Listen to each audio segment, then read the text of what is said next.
Sem lastnik posestva Sončni raj.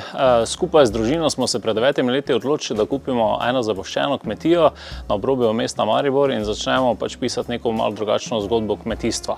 Glavna dejavnost kmetije je industrijska konoplja. Jaz verjamem, da bo še to nekaj časa ostalo, ampak želimo to tudi deliti z našimi obiskovalci, zato smo v prvi fazi začeli postavljati Zipline kot najdaljši dvosmerni zipline v Sloveniji.